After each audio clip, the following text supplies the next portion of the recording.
This video is still on the topic of why we believe that the continental drift theory is more or less truth.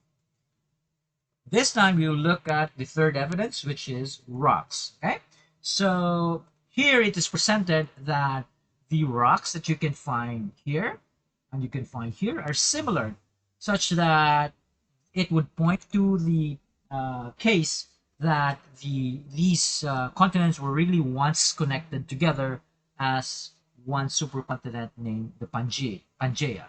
But again, we have to be careful here because again, rocks are rocks, and to the naked eye, they look similar. So what if you're just forcing the issue? What if we looked at the rocks in South America, we looked at the rocks in Africa, and then we just made up our mind and say, yeah, they look similar, and so therefore this must be evidence that they were together.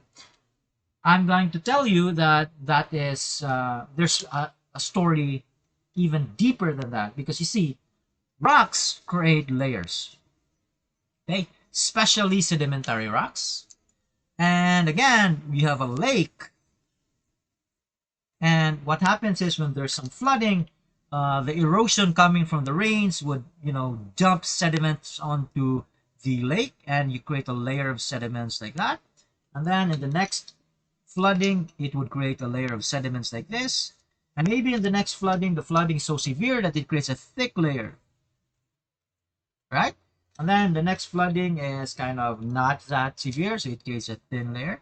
So my point is these layers are different from another body of water. So if you have a lake here, and then you have another lake 1,500 kilometers away, that second lake will never have this profile, this order of layers. So the order of layers, whether it's thick, thin, thick, thin, thick, thin, thick, the colors of the layers, the sequence of the layers would be different because this lake would have a different flooding pattern, erosion pattern, raining pattern from the other lake, which is 1,500 kilometers away, right? So what I'm trying to say is the layers of the earth, the layers that are created here, which eventually would be solidified and would become sedimentary rock, right? Because that's what sedimentary rock is. It's sediments that piled up over millions and millions of years and then became rock. Those layers would create a fingerprint, okay? And then that fingerprint, you can actually trace that layer is created from this process. So the layers of this rock in lake number one, that's created in lake number one, will have a different fingerprint from the rocks that are created in layer number two. So you see, the layers of the earth, the layers of the rock that are formed in sedimentary in the sedimentary process in bodies of water would create a fingerprint.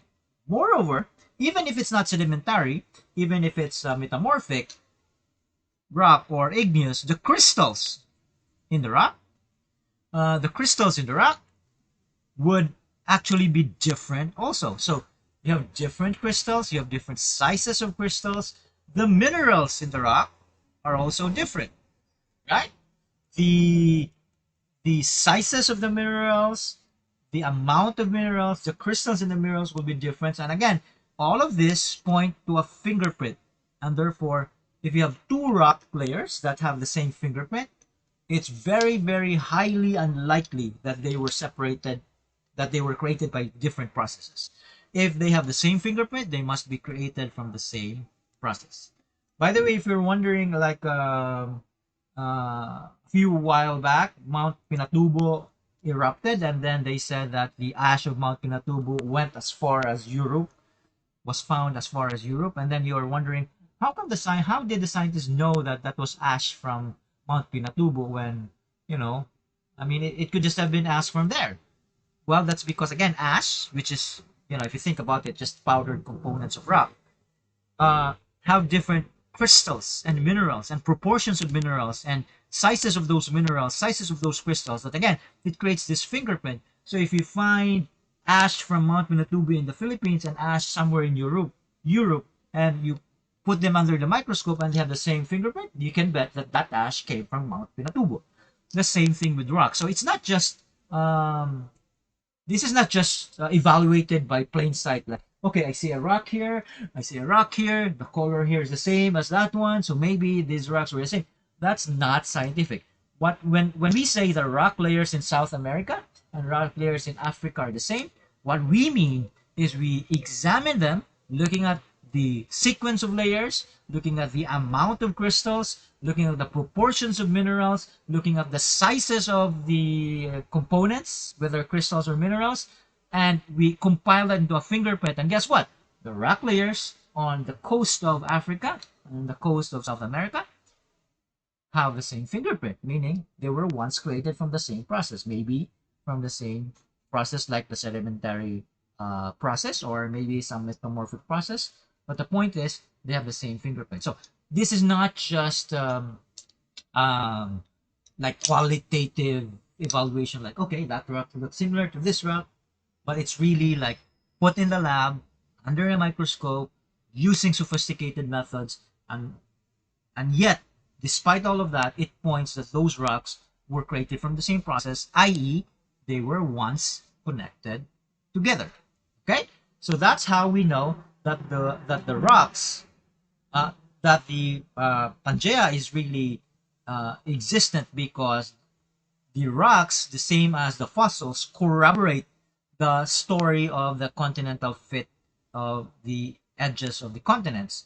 Where they fit, the edges of the continents, what we do now is we evaluate certain rock formations on those edges, and we do confirm that the rocks have the same composition, crystals, formation, proportions of minerals.